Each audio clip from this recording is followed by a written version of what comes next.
Hi, Michael Weiner here, inside my head. I had a request to make this for my one and only subscriber who leaves me awesome pics. Little white face from swimming. Looks kind of interesting.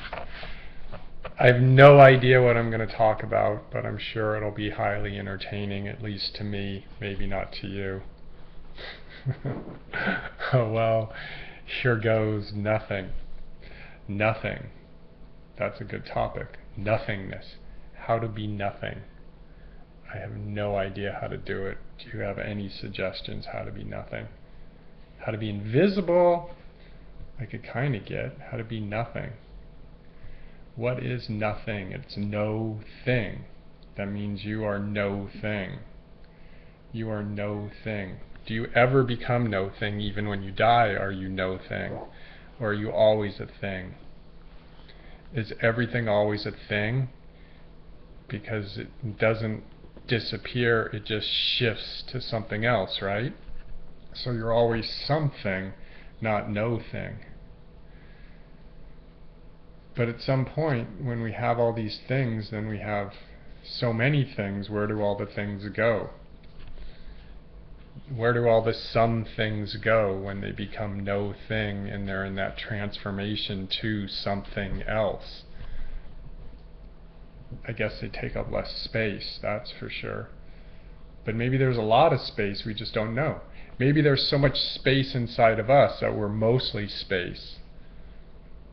And we just have these little barriers, but we're mostly space. And if you could vibrate through, then you can get go right inside the space. You can go right inside the space and vibrate it, then it could resonate on the inside of the space. I guess that's kind of what a laser does.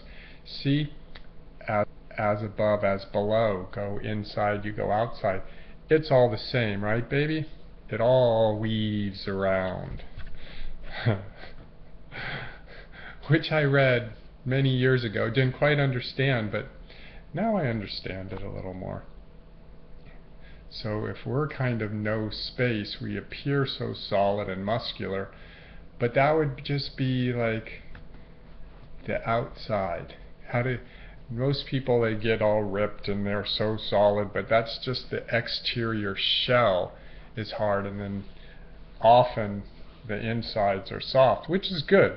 But I think, from what I've heard, the insides being strong and stable and the outsides being soft. Or like green bamboo.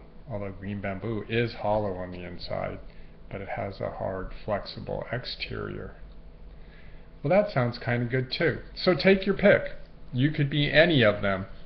And to move inside each one would take a different vibrational frequency to move past. The soft exterior you can move past, but then you hit that solid core and then you're like, thump, ugh. But the other one, you get past the solid exterior to the inside and then it explodes more easily. So out of those two, I'll take the soft and then the hard. And then, what was the other option? Hard, hard? Nah, because then you can't move so well. Soft, soft? Too soft, no stability. So let's go with the soft. Maybe it's the hard, soft, hard. Heaven, hell, heaven. That would make hard hell. It's hard as hell in here, let me tell you. It's just hard as hell because I have no idea what's going on, but I'm just enjoying the ride now.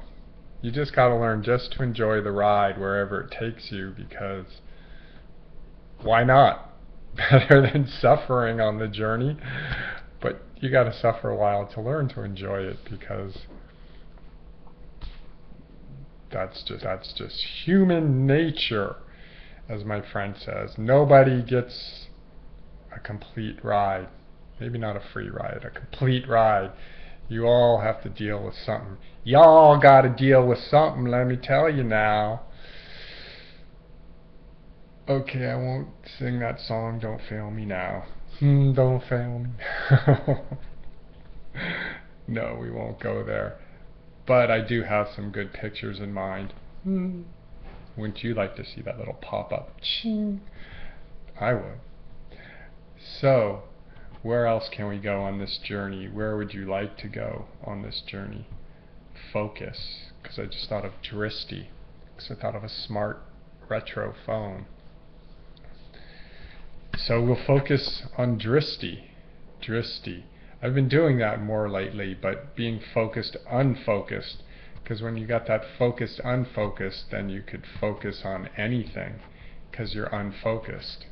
And when you're unfocused, with the focus, you see all of it without getting shocked. But when you're focused and just focused, then that's a whole different concept, and then you could be startled because you're so focused. So the focused, unfocused. But studies say the focused, unfocused is a way to learn new stuff, and the focused, focused is the way to think about that new stuff and really get uptight with it in your head. And what about this? What about that? And da, da, da, da, da. But the new stuff, you just kind of drift, look to the side, and let it just seep in from the side. And you don't even have to think about it too much, because then you're getting the focused focus, and you want to be the focused unfocused focus, because then you're really focused. You know what I'm talking about? Just focus. Focus. Focus. Yes, indeed. What else is there? I encountered a new internet scam registering a domain name. It was a pretty good one, actually. They said they wanted to buy the domain name, and then they wanted me to go, after they said they were going to buy it for a certain price, and they said, well, we need the evaluation on it, so evaluate it for us before we buy it.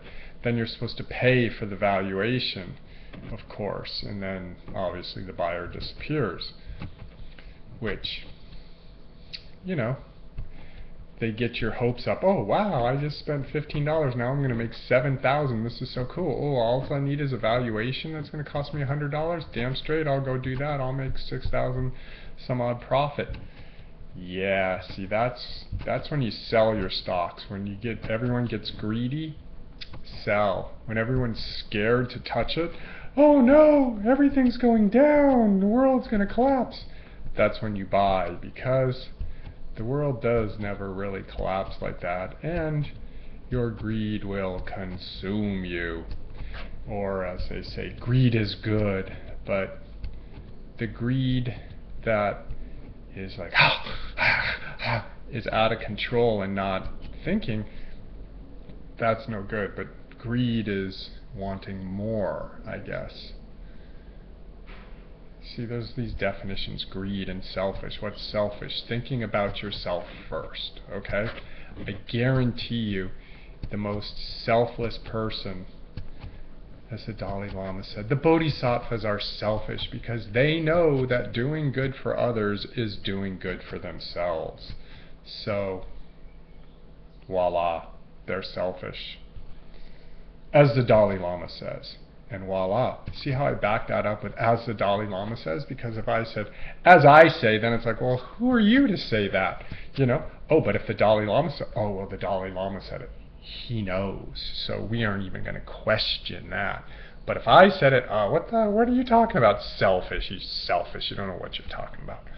So I'll just throw out Dalai Lama, because that'll just quiet your minds, because, you know, he knows all that, so we don't have to question it.